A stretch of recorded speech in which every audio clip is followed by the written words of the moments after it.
जय श्री कृष्णा, जय गुरुदेव। कक्षा 10 के सभी विद्यार्थियों का हार्दिक स्वागत और अभिनंदन है गुरुकुल परिवार में।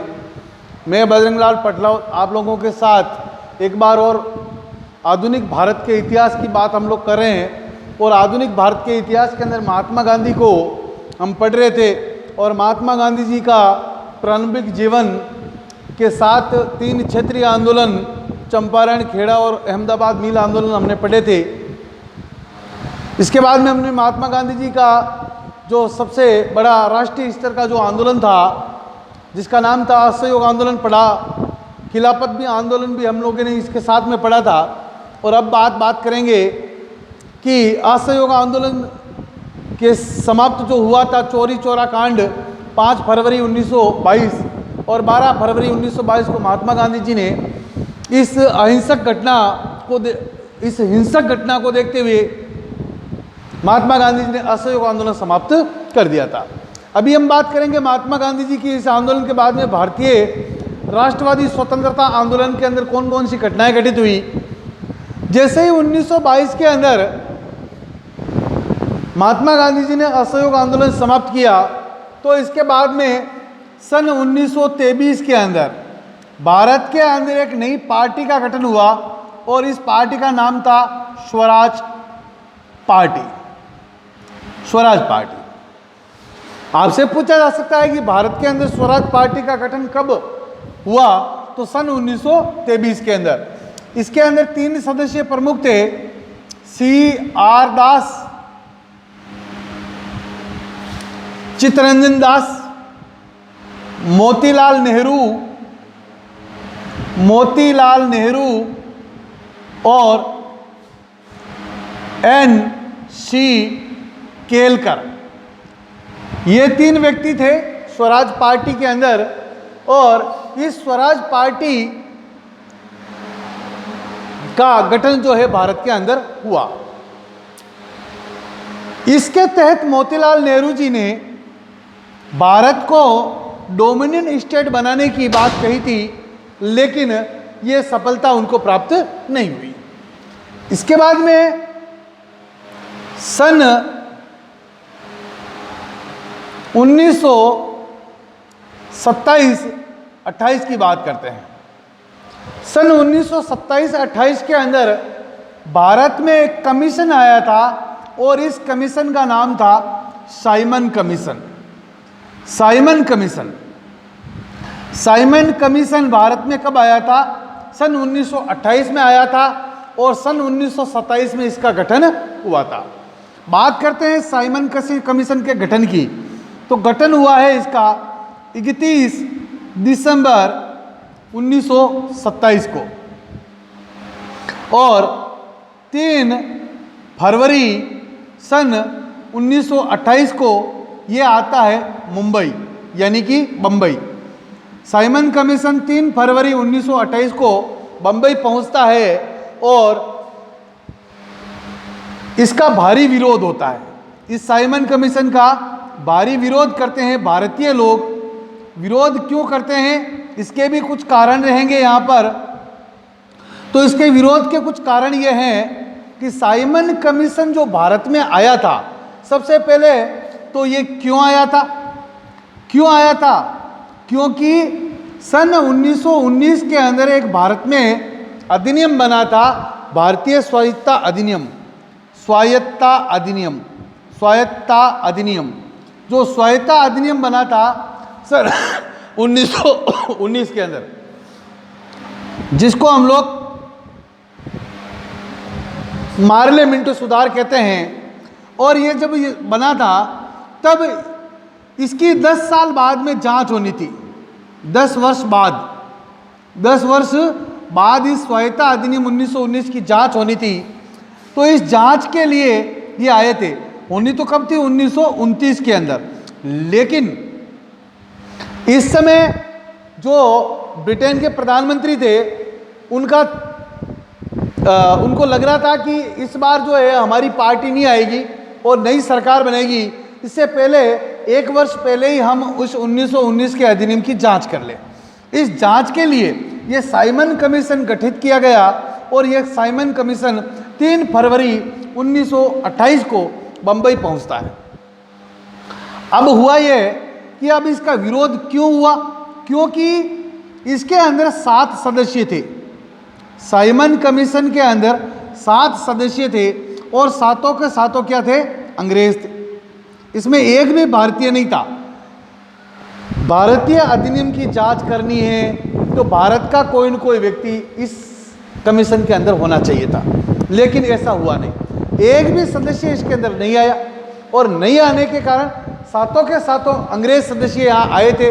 इस कारण से भारत में इस साइमन कमीशन का विरोध होने लगा और जगह जगह नारे लगाए गए, go back to Simon, go back to Simon, Simon वापस जाओ। इस प्रकार के नारे भारत में लगने लगे और बंबई में इसका भारी विरोध हुआ। तब ये साइमन कमीशन जो है लाहौर में, इसका लाहौर के अंदर जो है साइमन भाषण दे रहा था, इसकी जांच कर रहा था। तभी लाहौर के अंदर एक भारतीय क्रांतिकारी थे जिनका नाम था लाला लाजपत राय। लाला लाजपत राय शेर ए पंजाब के नाम से इनको जाना जाता है। पंजाब के शेर थे ये लाला लाजपत राय, और लाला लाजपत राय के नेतृत्व के अंदर लाहौर के अंदर जो है साइमन कमीशन का भारी विरोध होने लगा। तब इसी समय साइमन के जो पुलिसकर्मी, जो सुरक्षाकर्मी साथ में थे, इन्होंने लाला लाजपत राय पर जो है अटैक कर दिया, आक्रमण कर दिया और लाला लाजपत राय पर अंग्रेजी पुलिस टूट पड़ी और एक लाठी जो है लाला लाजपत राय के सर में पड़ी और इस कारण से सन 1928 के अंदर लाला लाजपत राय की मृत्यु हो जाती है। और इसी मृत्यु से भारतीय क्रांतिकारियों को काफ़ी दुख पहुंचता है। लेकिन मरते समय लाला लाजपत राय जी ने कहा था कि मेरे शरीर की जो रक्त की एक एक बूंद जमीन पर गिर रही है, उस रक्त की बूंद से एक लोहे की कील बनेगी और वो कील अंग्रेजों की ताबूत की जो है कील बनेगी। यानी कि मेरे रक्त से खूब सारे क्रांतिकारियों का जन्म होगा और वो क्रांतिकारी अंग्रेजों को मार देंगे, भगा देंगे और भारत आज़ाद हो जाएगा। ऐसा कहना था लाला लाजपत राय जी महोदय का। तो इस प्रकार से साइमन कमीशन सन 1928 में भारत में आता है और इसका भारी विरोध जो है भारत के अंदर होता है। इसके बाद की घटनाओं पर नज़र डालते हैं आगे। सन 1929 में 1929 के अंदर भारत के अंदर कौन सी घटनाएं घटित हुई, सो उसके बारे में भी हम लोग देख लेते हैं थोड़ा। सन 1929 की बात है। सन 1929 के अंदर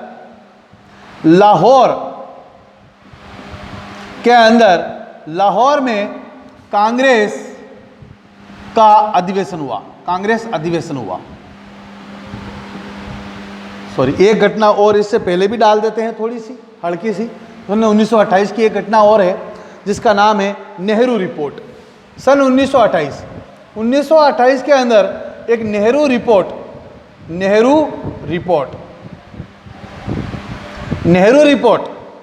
सन 1928 के अंदर मोतीलाल नेहरू जी ने एक रिपोर्ट बनाई थी और इस रिपोर्ट के अंदर जो है आपके नेहरू जी ने भारत को डोमिनियन स्टेट बनाने की बात कही। डोमिनियन स्टेट यानी कि औपनिवेशिक भारत रखने की बात कही थी।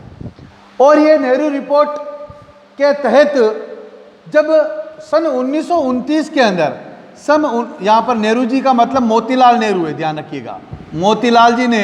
मोतीलाल नेहरू जी ने नेहरू रिपोर्ट दी सन 1928 के अंदर। सन 1929 के अंदर कांग्रेस का जो अधिवेशन हुआ था, कांग्रेस का अधिवेशन हुआ था आपके लाहौर में। और यह लाहौर जो है वो है कौन सी नदी के किनारे, रावी नदी के किनारे।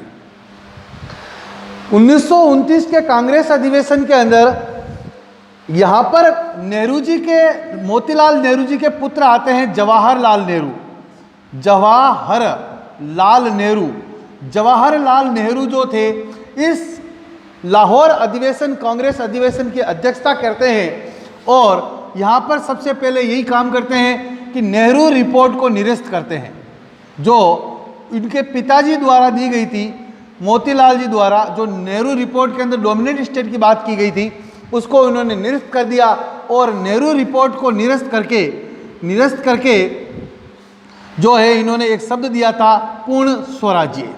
आपसे पूछा जा सकता है कि नेहरू जी ने पूर्ण स्वराज्य की मांग किस कांग्रेस अधिवेशन में रखी थी, तो आपको बताना है सन 1929 का लाहौर कांग्रेस अधिवेशन में जवाहरलाल नेहरू जी ने नेहरू रिपोर्ट को निरस्त करके पूर्ण स्वराज्य की मांग रखी कि भारत तो पूरी तरह आज़ाद होना चाहिए, यानी कि हमें अंग्रेजों से कोई लेना देना नहीं होना चाहिए, हमारी खुद की सरकार होनी चाहिए और भारत पूर्णतः स्वतंत्र होना चाहिए। यह बात कही थी जवाहरलाल नेहरू जी ने कांग्रेस अधिवेशन 1929 लाहौर के अंदर।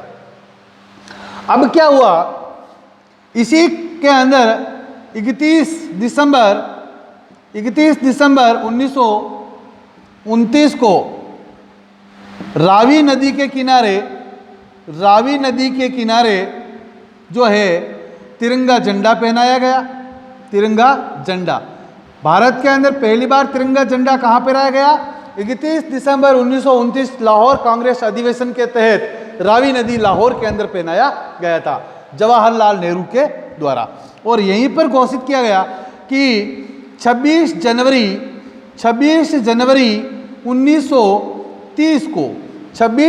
1930 को हम भारत का स्वतंत्रता दिवस मनाएंगे। ये बात कही थी नेहरू जी ने। किस कांग्रेस अधिवेशन के तहत की थी? लाहौर कांग्रेस अधिवेशन के तहत 31 दिसंबर 1929 को रावी नदी के किनारे आधी रात को जब तिरंगा झंडा पहनाया गया था, तब उन्होंने कहा कि 26 जनवरी को हम भारत के अंदर स्वतंत्रता दिवस मनाएंगे। ये था आपके लाहौर कांग्रेस अधिवेशन। इसके बाद में हम बात करते हैं आगे सन 1929 की। सन 1929 के अंदर एक घटना और घटित होती है और इस घटना को हम कहते हैं आपके जिन्ना फॉर्मूला। क्या कहते हैं? जिन्ना फॉर्मूला। मोहम्मद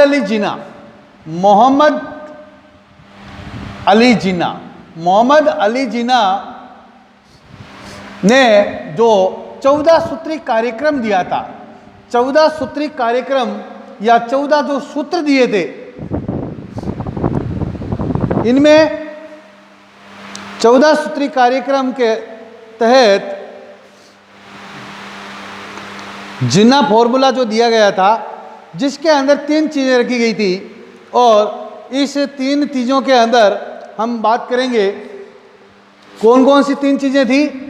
सबसे पहली चीज़ ये थी कि केंद्र के अंदर केंद्रीय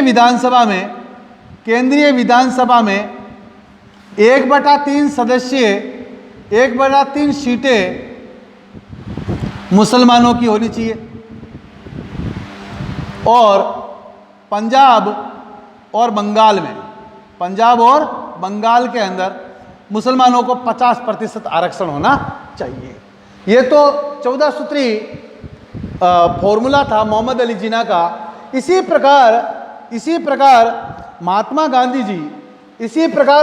गांधी जी ने भी 11 सूत्री कार्यक्रम दिया था, जो हमारे लिए बहुत इंपॉर्टेंट है। हम बात करेंगे कि क्या था, वेरी इंपॉर्टेंट। महात्मा गांधी जी का 11 सूत्री कार्यक्रम, 14 सूत्री मोहम्मद अली जिन्ना ने दिया है, 11 सूत्री कार्यक्रम दिया है महात्मा गांधी जी ने। हुआ यह है, बात है 1929 की, 1930 सन 1930 की बात है। महात्मा गांधी जी ने हमारे तत्कालीन भारत के वाइसराय या इसको गवर्नर जनरल कह सकते हैं, गवर्नर जनरल, दोनों पोस्ट एक ही है, वाइसराय और गवर्नर जनरल। कौन थे? लॉर्ड इरविन भारत के जो गवर्नर जनरल थे। इनको महात्मा गांधी जी ने एक पत्र लिखा था, लेटर लिखा था। क्या लिखा था? लेटर। इस लेटर के अंदर, पत्र के अंदर महात्मा गांधी जी ने 11 बातें लिखी थी। पहली बात यह थी भारत के अंदर 1.4 शिलिंग की कीमत भारतीय रुपये के बराबर हो, भारतीय रुपये के बराबर। दूसरी बात रखी 50% लगान कम होना चाहिए। तीसरी 50% अंग्रेजों का खर्चा कम होना चाहिए। चौथी 50%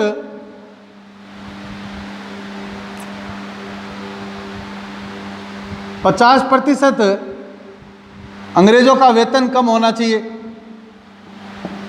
फिर भारतीयों को हथियार रखने की इजाज़त होनी चाहिए, हथियार रखने की इजाज़त। फिर आगे अंग्रेजी पुलिस और गुप्तचर विभाग समाप्त होने चाहिए, विभाग समाप्त। फिर इसके बाद में नमक पर कर कम, नमक पर कर नहीं होना चाहिए।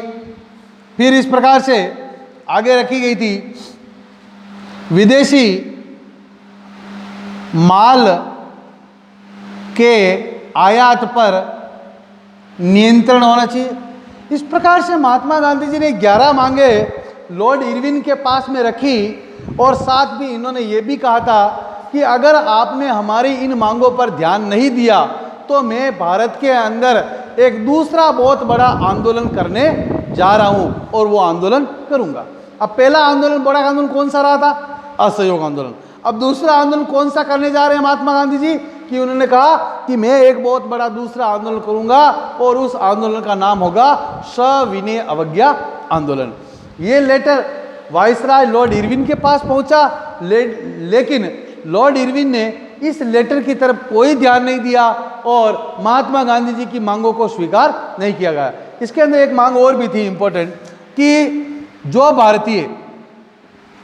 भारतीय कैदी हैं या जिनको गिरफ्तार किया गया है कि जिन पर हत्या का मामला ना हो, हत्या का मामला ना हो, उनको रिहा किया जाए, उनको रिहा कर दिया जाए।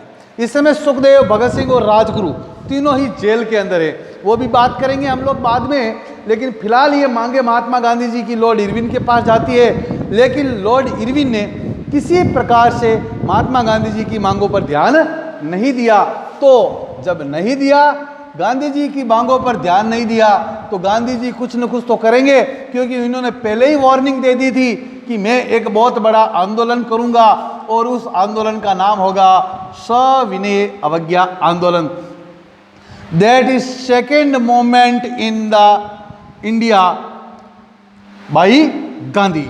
गांधी जी का दूसरा आंदोलन जो होगा, उस आंदोलन का नाम होगा सविनय अवज्ञा आंदोलन, सविनय अवज्ञा आंदोलन। अब देखिए इस आंदोलन की शुरुआत कब और कैसे होती है। सविनय अवज्ञा आंदोलन तो कल पढ़ेंगे, लेकिन इसकी भूमिका आज हम लोग पढ़ेंगे। घटना है 12 मार्च 1930, गुजरात, अहमदाबाद, साबरमती आश्रम, साबरमती नदी के किनारे महात्मा गांधी जी का एक साबरमती आश्रम था जो 1916 में महात्मा गांधी जी ने स्थापित करवाया था गुजरात के अंदर, अहमदाबाद में। उसका नाम था साबरमती आश्रम।